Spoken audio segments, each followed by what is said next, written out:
Thank you, McAllen.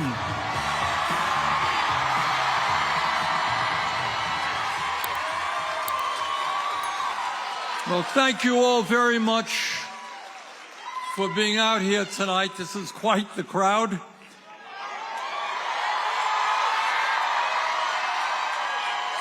And let me thank our musicians. Let me thank Veronica Guerrero, a great public school teacher. Sareth Garcia, who talked about what Medicaid means to her life. Leonard Aguilar, who understands we've got to build the trade union movement in this country. Kendall Scudder, who understands that for many years the Democratic Party in Texas has been run in a terrible way. It's got to be turned around, and he intends to do that. And lastly, let me thank my friend Greg Casar from Austin.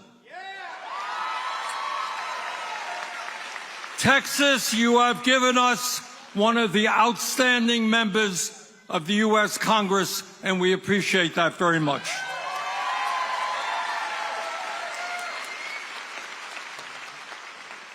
This is a tough time for America, and it's a tough time for McAllen.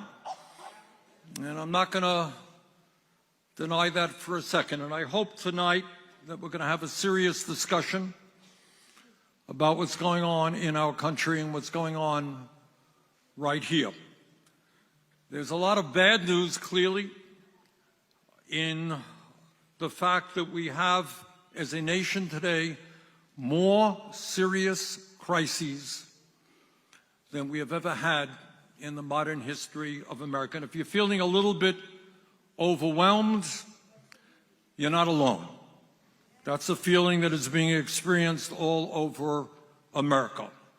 That's the bad news, but I'll tell you the good news, and that is in our Fighting Oligarchy tour that Greg has been a part of, and we've gone to, this is our 13th state, more than 250,000 people have come out.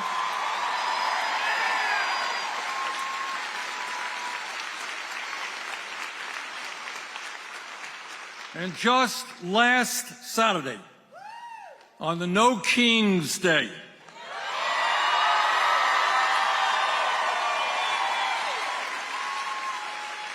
millions and millions of Americans in every state of this country came out and loudly and clearly they said no to oligarchy,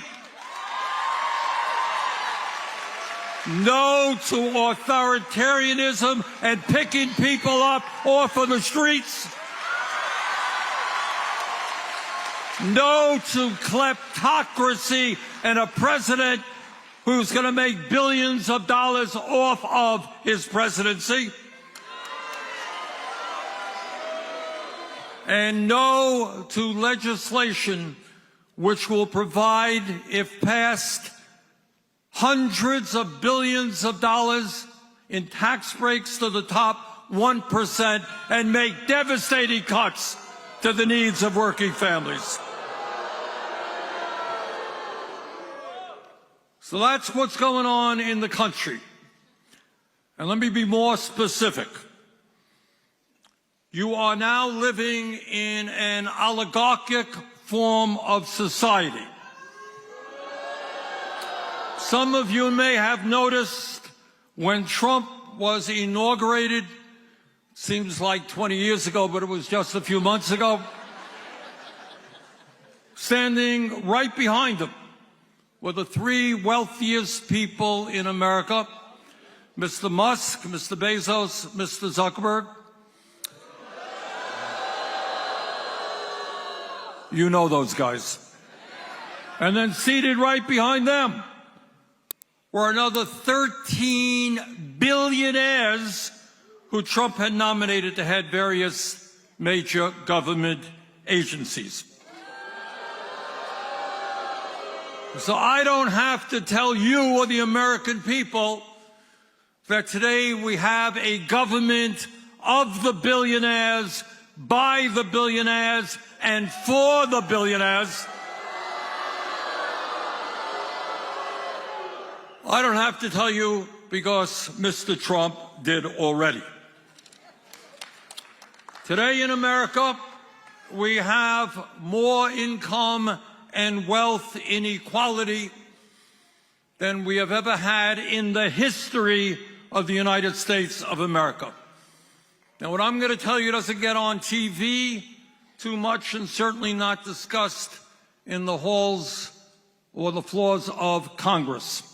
You got one man, our friend Mr. Musk, who owns more wealth than the bottom 52% of households in America. You hear that? One person owning more wealth than over half the households in America. You got in America today, top 1% owning more wealth than the bottom 93% of Americans.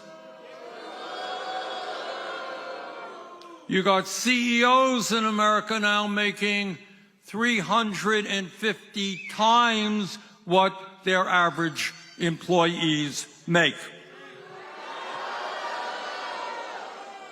So bottom line, you got the people on top. Never in the history of this country have done better than they're doing it today. And it's not just income and wealth inequality.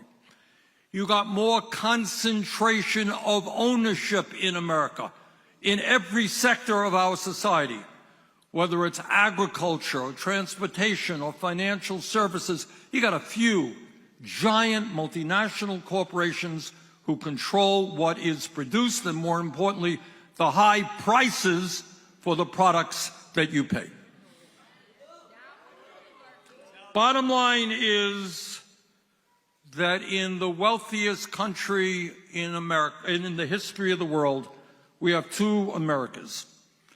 One America, people on top, doing phenomenally well. But there is another America that I suspect the people in McAllen are very familiar with.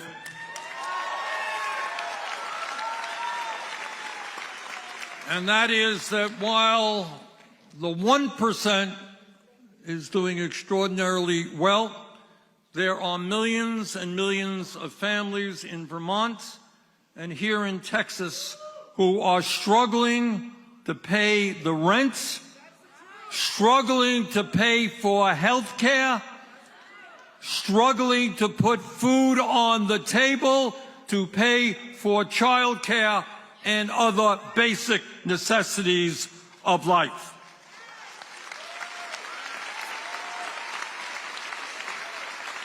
And again, I hope you hear this because you're not going to see it on TV very often. Today in America, 60% of Americans are living paycheck to paycheck. You all know what living paycheck to paycheck is about? Yeah, I'm afraid many of you do. I grew up in a family that lived paycheck to paycheck. And what that means is you got people, mom, dad, working hard, sometimes 50, 60 hours a week, just trying desperately to bring in enough money to keep the family going. And people are worried. What happens if the rent goes up? What happens if the car breaks down? What happens if mother gets sick? And suddenly the whole thing could unravel because people have literally no money in the bank. They're living paycheck to paycheck. And I'll tell you something else about paycheck. I want to ask you, and later on I'm going to ask you, I want you to talk about what it means to live paycheck to paycheck. But here's something else that we don't talk about very much in America. As a nation, despite the huge amount of money we spend on health care, we live on average about 4 years shorter lives than people in other wealthy countries. Got it? That's bad. You know what's even worse? In America today, if you are working class, on average, you will live 7 years shorter life than the 1%. All right, somebody help me out on this one. Why is that? Why do working class people live shorter lives than people who have a lot of money? All right, somebody raise their hand here. Yes, sir. Overwork, underpaid. And what does that contribute to? All right. The key word here is stress. Yes, ma'am, do you want to jump in? Food desert, not having access to decent food. What else you got? Yes, ma'am. Poor access to health care. Boy, you guys hit the nail right on the head. All right. Inadequate wages. No vacations. People are overworked. Not able to retire. You add all of that stuff up, and what doctors will tell you, nobody debates this, is that when people every day are worried about how they survive, what the stress does is really have a negative impact on their bodies, on their cardiovascular system, and on their minds, mental stress. That is the simple reality. And you add all of that stuff up, that is why working class people die 7 years earlier than the wealthy. Well, that's another issue we'll get to in a minute. And people in this country today are very angry. They're angry for a lot of reasons, and sometimes they get angry at the wrong people for the wrong reasons. I want to get into that in a moment with your help. But what I want to say right now, when you talk about why people are angry, what is not widely known, and I want you to hear this one carefully, is all of you can imagine, over the last 50 years, there has been an explosion in technology and an increase in worker productivity, right? It means that every worker here is producing a lot more than somebody in that position did 50 years ago. And yet, despite that huge increase in worker productivity, the truth of the matter is that inflation accounted for wages, weekly wages, are lower today than they were 52 years ago. Do you understand what I'm saying? So you got this huge increase in productivity. Where is all of that increased wealth going? And the answer is that over the last 50 years, there has been a $75 trillion transfer of wealth from the bottom 90% to the top 1%.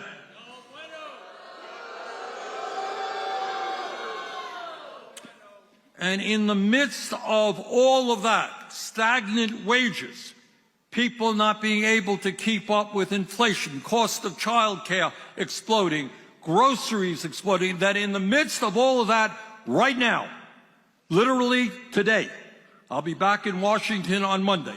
We'll be dealing with this. Trump has brought forward with the Republican leadership a reconciliation bill, or what he calls his big, beautiful bill.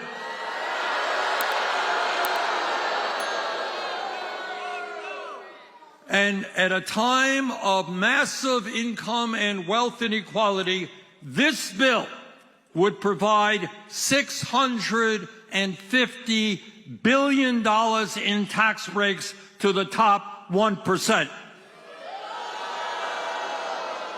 It would provide more than $400 billion to large corporations who will use those tax breaks to bring in robotics and artificial intelligence, which will throw workers in this country out on the street. And the Republicans are paying for these huge tax breaks in an incredibly insidious and immoral way. Everybody here knows that our health care system today is broken, right? We got 85 million Americans who are uninsured or underinsured. What these guys want to do is cut Medicaid by some $700 billion and throw 16 million more Americans off of the health care they have. And it's not just individuals who would be impacted. Nursing homes, who are already struggling, receive 2/3 of their funding from Medicaid, and these nursing homes would either have to shut down or lower their quality of care. It would be, these cuts to Medicaid would be devastating for community health centers, and I fought very hard over the years to build community health centers all over America, including Texas, so people, regardless of income, could walk in and get the health care they need.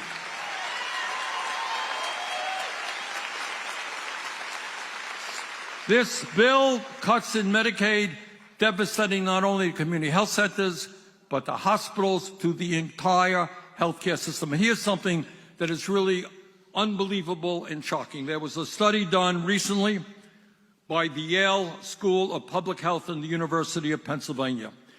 And they estimated that when you throw 16 million people off of the health care that they have, people who are working class, people who are lower income, there will be an additional 50,000 unnecessary deaths every single year.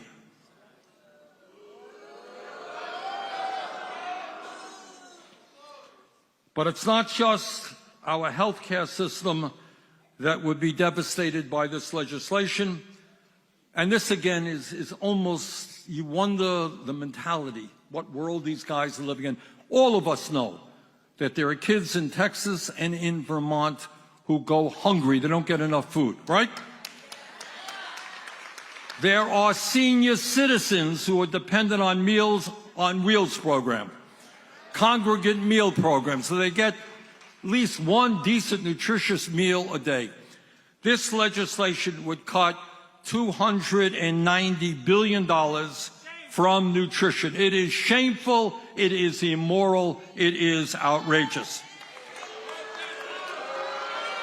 And I don't have to tell anybody here, the kids all over this country struggling, trying to figure out how they can afford to go to college or get the training they need to get a good job.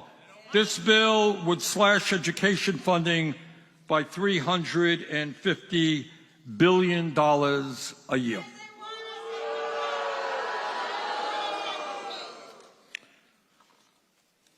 Brothers and sisters, what we are dealing with is not only a massive attack on working families in order to benefit the very, very rich. And when I talk about the power of the rich, it's not only economic. I want you also to understand what a lot of people don't perceive. We have today a corrupt campaign finance system. All right? If you can believe it, I mean, it's almost hard to believe that this takes place in our country. Elon Musk himself spent $270 million to elect Donald Trump. And the reward that he got for electing Trump was to become the most powerful person in government, running all over, cutting the Social Security Administration, proposing to cut, if you can believe this, 83,000 jobs from the Veterans Administration. The American people know that when we have men and women who put their lives on the line to defend our country, you keep the promises we made to them. You don't cut back on the health care and the benefits that they receive.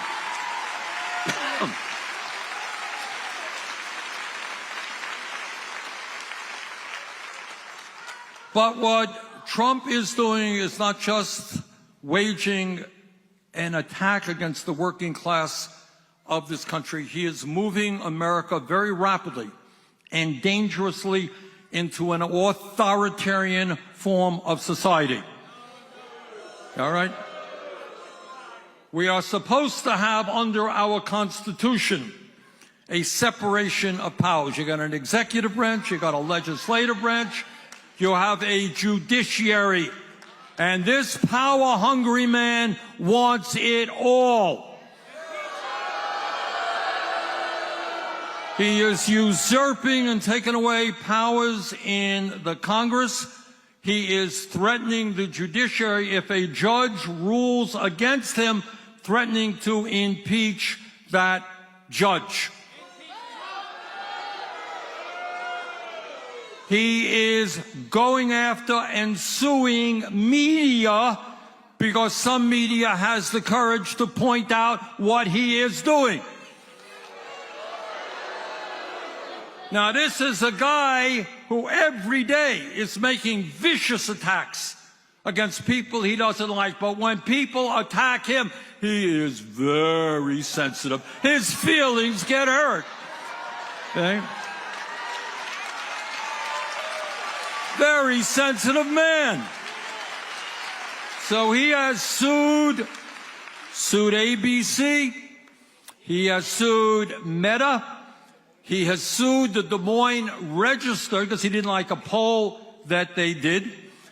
And right now he is waging a major lawsuit against 60 Minutes and CBS because he didn't like an interview they did with Kamala Harris. He is going after universities in America because he doesn't like the courses they teach.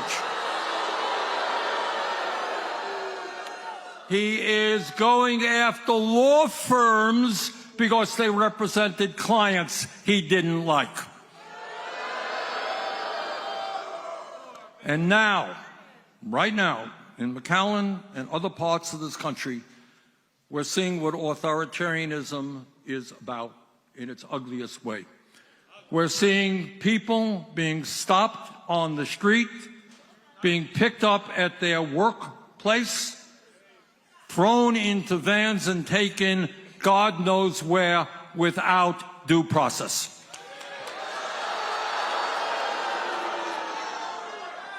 Grabbing people, throwing them into a van is what takes place in dictatorships. Maybe it takes place in Russia or North Korea, but it's not supposed to happen in America, and we are going to fight back on that.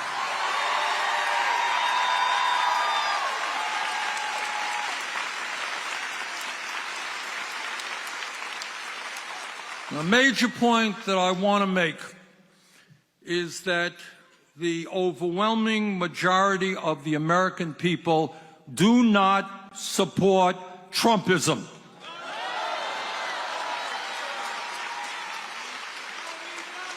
They do not believe that we should have a government run by billionaires.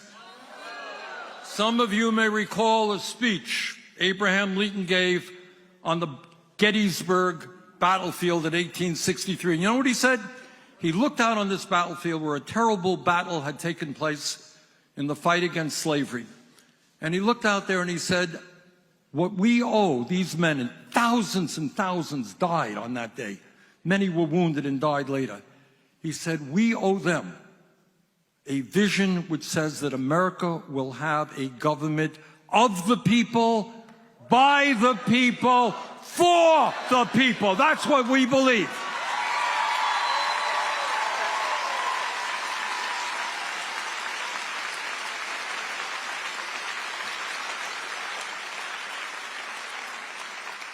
Now, this country has gone through difficult times in the past.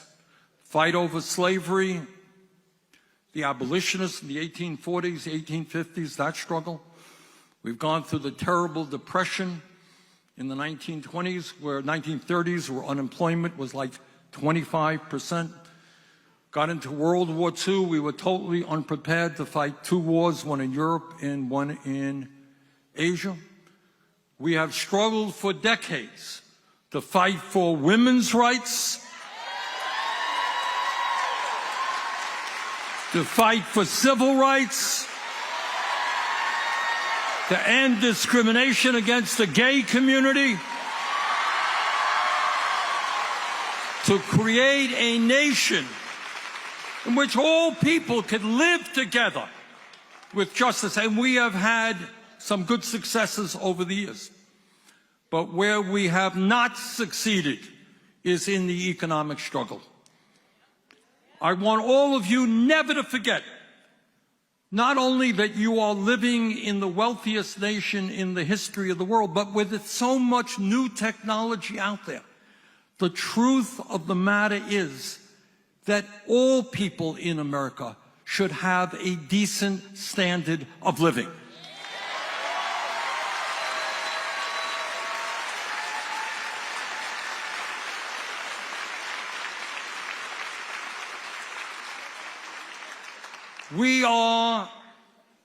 We live right now with a corrupt campaign finance system, and the implications of that system is that Congress, day after day, does things that the American people doesn't want it to do and doesn't do what we want it to do.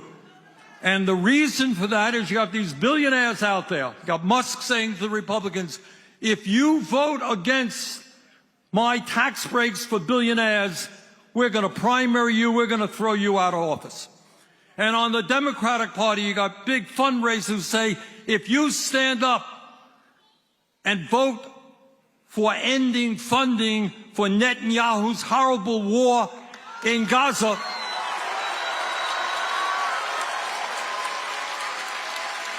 we are going to primary you.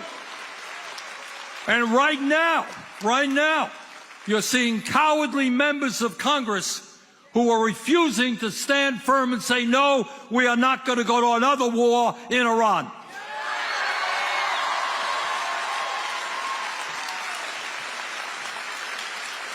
We got 800,000 Americans sleeping out on the street. People can't afford food. They can't afford health care. We do not have to spend billions more fighting a war in Iran.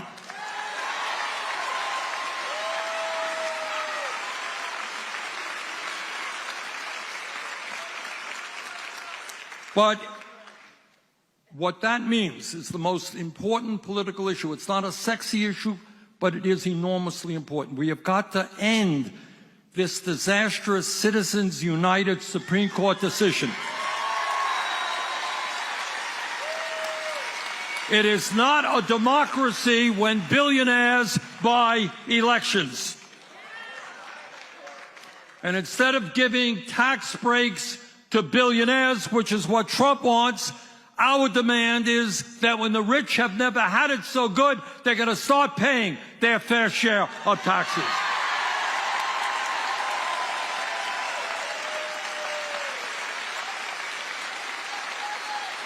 There are millions of workers in this country who are trying to make it on 12, 13, 14 bucks an hour. And I don't care where you live, you can't make it on those starvation wages. We're going to raise that minimum wage to at least 17 bucks an hour.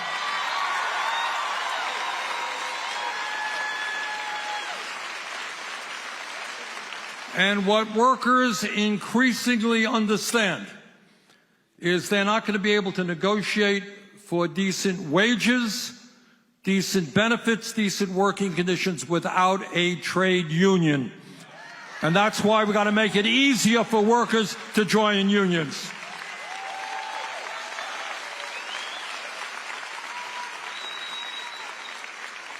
There are a number of Republicans who want to cut, if you can believe it, cut Social Security. Do you know what?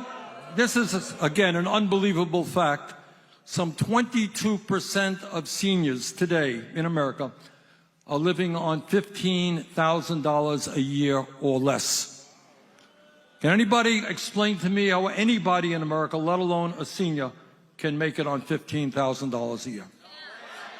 Nobody can. Nobody can. So we're not going to cut Social Security. Our demand must be to expand Social Security benefits by lifting the cap on taxable income.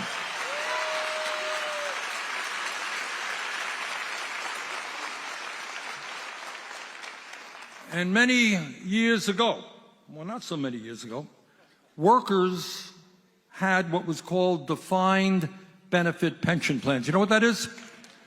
What that means is you go to, I know the younger people don't even know what this is about, but it means that workers in large corporations, part of, their wage benefits and everything else was a guaranteed that when you retired, you left the company, you would get a pension. You knew exactly what it was. It was a defined benefit pension plan. And that is exactly what we have got to do right now. We've got to strengthen Social Security, but we have to make sure that every worker in America has the kind of pension that he or she deserves. The United States of America today is the only major country not to guarantee health care to all people. Do you know that? One country. Love you to visit us. I live in Burlington, Vermont, 50 miles away from the Canadian border. Somehow, in Canada and in countries all over the world, they have determined that health care is a human right, not a privilege.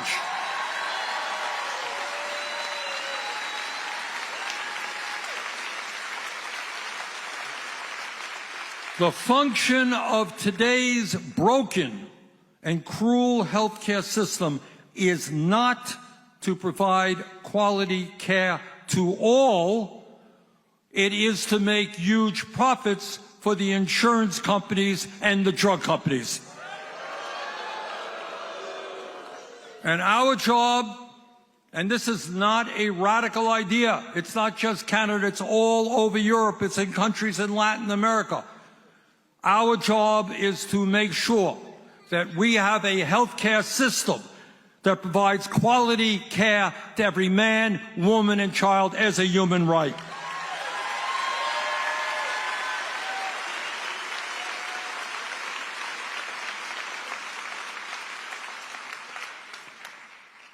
Now, there's another issue coming down the pike which is going to be a huge issue, and that is the explosion of robotics and artificial intelligence. The reality is that most of the jobs that you guys have that exist in America are not going to be there in 10 or 15 years. They're going to be radically changed. And right now we're beginning to see the kinds of layoffs that I fear will happen. Now, technology and artificial intelligence and robotics are not bad unto themselves. If you're doing dangerous work or dirty work, and a machine comes in and can do that work for you, there's nothing wrong with that. The issue that we have got to resolve is who benefits from this new technology. If worker productivity goes up because of this technology, it must be workers who benefit, not just the owners of the corporations.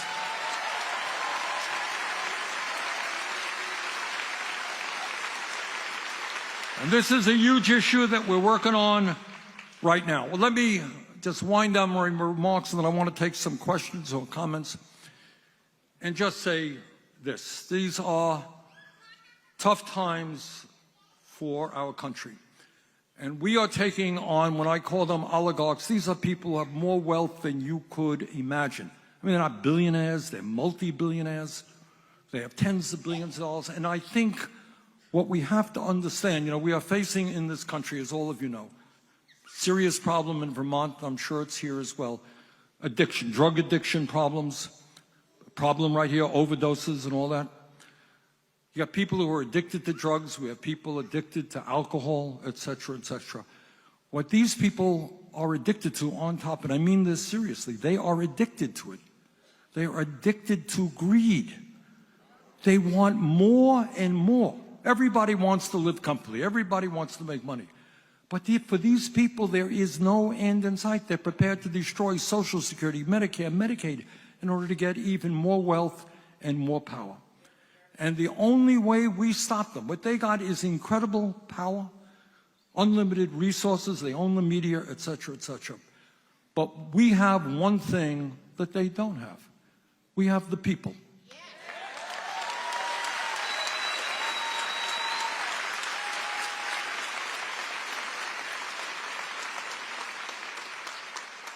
But that doesn't mean anything if we are not organized. What Trumpism is about, by the way, and this is true of demagogues historically and all over the world right now. You know how they flourish? Do you think Trump and his friends are going to go around and say, vote for us so we can give massive tax breaks to billionaires and cut Medicaid? That ain't what they're talking about. All right, what they do is come up with quote-unquote enemies. Often people who have very little political power who are minorities. This goes on all over the world. It's always gone historically. 40, 50 years ago, there were candidates running for office who says, oh, tell you, white folks, those black people are going to take your jobs. Folks, those gay people are taking over your school system. Jews are doing this. Latinos are doing that. They always pick on a minority group. Our job is to break through that, to bring our people together. And when we stand together, we can win.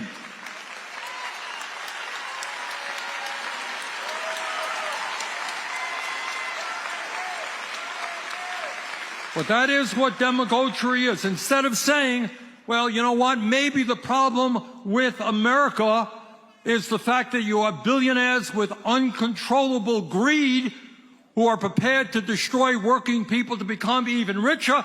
That's not what these guys are going to tell you. They're going to say, oh, the problem with America is all these undocumented people, and we got to get rid of them, blah, blah, blah, blah. All right? And we've got to bring our people to understand, among other things, that during COVID, you know who was picking the food and processing the meat and were working in nursing homes? It was undocumented people.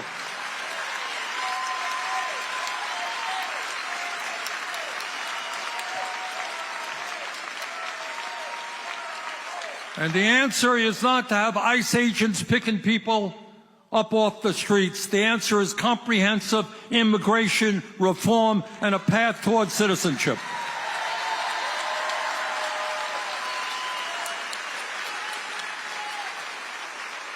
So these are tough times. They're tough times in so many ways. But I believe from the bottom of my heart that if we stand together, if we do not let Trump and his friends divide us up by the color of our skin or where we were born or our sexual orientation, if we stand together, we can not only defeat Trumpism, we can in fact create the kind of nation that the working families of this country deserve.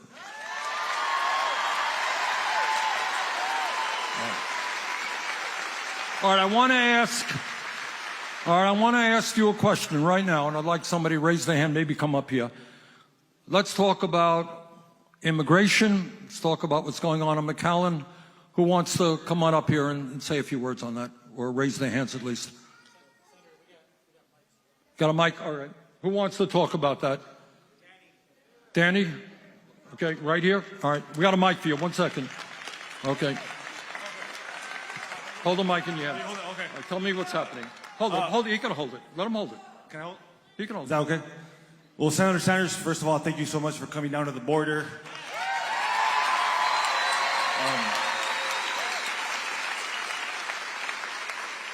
But to be real, we're in the state of crisis. I have personal friends, family members. There's a lot of us here, but there are thousands of our friends and family members that wouldn't even drive here because they're afraid to drive in the streets at night. I know people working, domestic workers, people that work in restaurants, they're not showing up to work. That have, kids in our public schools, they're not sure if they're gonna drive them to school this fall. So I don't know if I have a question, but I just wanted to really bring forward the urgency, yes, how scared people really are right now. We didn't really feel it until this administration. I know there's been a lot of talk about fear, but it's really never been this urgent like this time around. And I'm wondering what we could do with senators like you, like Greg Kazar? What can we do to protect our people right now? I know there's a lot of Know Your Rights movement going on, but what can we do with leaders that have the power that you do to start to better protect our people in this moment of crisis? Well, I think, here's what I don't have the magic answer. This is what I think. First thought, the American people are increasingly disturbed by what they are seeing on their TV screens. All right, it's one thing to say, I am going to get rid of a drug dealer or a violent criminal who came to this country illegally. And people say, yeah, that's fine, get rid of that person. It's another thing to go after somebody who's been working on a job, paying taxes, working hard for 10 years, and say, we're going to throw that person out. And it's an interesting thing. Some of you may have noticed that recently. You have large employers in agriculture and in meat processing. They're saying to Trump, you know what you're doing. You want to throw all of these people out. The price of food in America is going to double. That's what the employers are saying, because they know who is doing the work. So I think the answer, and again, I am in a minority on this, but the answer has got to be immediately to stop this business of people being arrested without due process, thrown into detention centers. That is not, I believe, what most Americans want. And the polling is now becoming clearer, by the way. Again, what they will use, the rhetoric they will use is, we're throwing out these violent criminals. And people say, good, do it. But when you go after people who have lived in this country for a long time, worked hard, pay taxes, live by the rules, that is not working so well for Trump. So we got to figure out a way to stop ICE from what they are doing as soon as possible. All right, other comments on this? People, I want to stay on this because I know, as Danny mentioned, this is very much on people's minds. Am I correct? All right. Yes, I see a young man right here. So I wanted to say thank you for coming. Oh, excuse me. Just give it to him. He can hold it. Okay. I just wanted to say thank you for coming down, because many politicians, they can just get elected and stay over there in office. But I appreciate that you guys are from far away and nonetheless coming down. What my concern is that there's a lot of misinformation within the media. That the Republicans, some of them who might want to stand up against Trump, are afraid of it because he threatens them by saying that he's going to primary them. Yes. The law firms, as you mentioned, law firms that might be able to sue him are being silenced. And so it's becoming an autocracy where Trump has all power. And my fear is that what is it that we can do to stop that as the people of the country? And what is it that the government officials like yourself, that instead of it being 3 separate branches, it's becoming just himself controlling the other branches? What is it that maybe you guys can do to hold him accountable still? Well, this is why I am here. Thank you very much.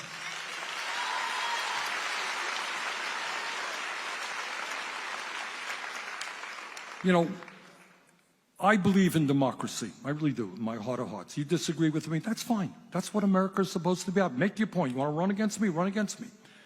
But what you're going to have to move to Vermont to do that, but that's all right.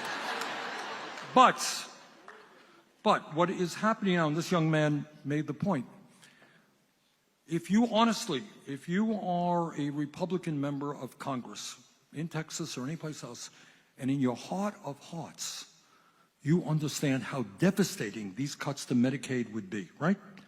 And you think it's really dumb to give tax breaks to people who don't need it. And you got up and you stood that. The next day, Elon Musk or somebody else would say, you are finished politically, we're going to primary you. And that is where we are as a nation right now. Now, the reason I am here, and where we're going after we're here, we're going to Louisiana. I'm going to be right in the district of the Speaker of the House who helped write this bill. And believe it or not, that guy it's not like he represents, Speaker Johnson doesn't represent some wealthy community. He represents a low-income, working-class community. And the reason I'm going, why am I in Texas? Why am I going to Louisiana? Why am I going to Oklahoma? To tell people there to stand up and put pressure on their elected officials.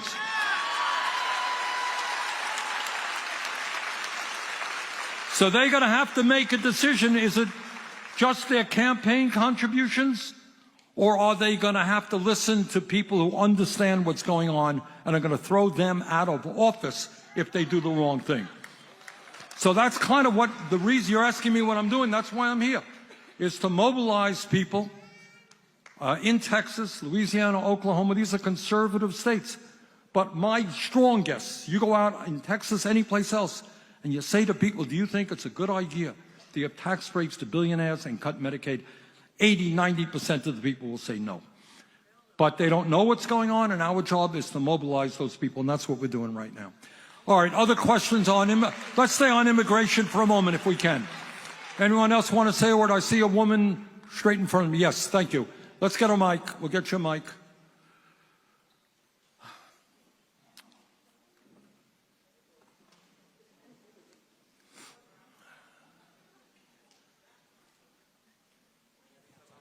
Just let her have it. Hello.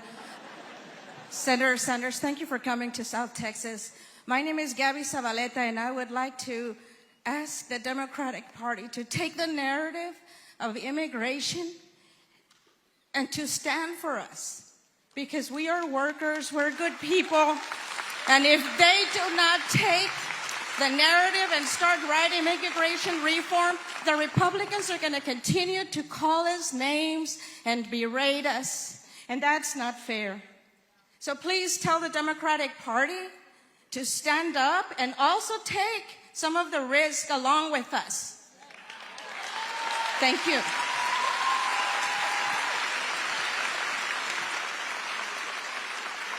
Thank you very much. I mean, I am, as it happens, I am an independent, the longest serving independent in congressional history. But I caucus with the Democrats, and I'm part of the Democratic leadership. I will convey your feelings to the leadership. But I'll tell you, there is, let me just say a word on this one, and maybe Kendall, the new chair of the Democratic Party here, has spoken about it. It is no great secret that 40, 50 years ago, if you went out on the street in Texas or Vermont and you said to people, which political party represents the working class of America, no matter what their views are, so well, it's the Democratic Party. Who represents the wealthy and the powerful? Oh, it's the Republican Party. But the Democratic Party, many decades ago, had the brilliant idea that they would start accepting corporate money. And over the years, while they were strong on issues like women's rights and civil rights and gay rights and the environment, they in many ways turned their backs on working families. And all over this country, people are looking at the Democrats and they say, we don't believe a word you say anymore. You talk and you talk, but you don't deliver. And then they vote, maybe they'll throw the dice and say, I'm going to vote for a Trump.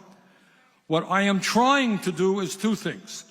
We are trying to bring about fundamental reform of the Democratic Party. And right now, the Democratic Party, it is no great secret, is a top-down party controlled by billionaires and controlled by these consultants who live in another world. They don't know a clue what's going on. And our job is to force open. You know, the Democratic Party is not supposed to be a private club. And we got to break open that door and come marching in as working people, as young people, people of color, and say, you know what, this party belongs to us, not just billionaires.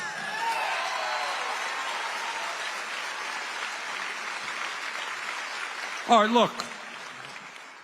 I want to again thank everybody for coming out, and I appreciate Danny's point that we probably would have had twice as many people here tonight if people weren't afraid. And I hate the idea of people in this country being afraid to express their views in Congress, being afraid to walk the streets of McAllen.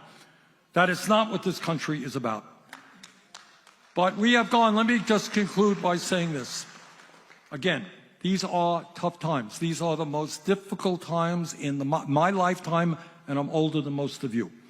All right? So I'm not going to sugarcoat it. These are tough times. But despair is not an option. That is what they want us to do. All right, if we stand together, look, you know, the American people are decent people. They care about each other. The vast majority are not greedy people who want it all. Go around Texas. People think that health care is a human right. People think the minimum wage should be raised. People think we get billionaire money out of campaigns. That's what most people think. Our job is to stand together right now. It's to take over the Democratic Party.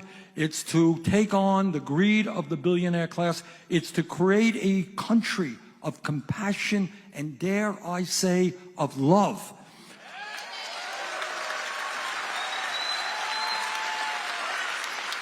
Rather than one of greed. And I hate you because you came from a different country or you're a different religion. That is not what this country is supposed to be about. We're going to turn it around. Thank you all very much.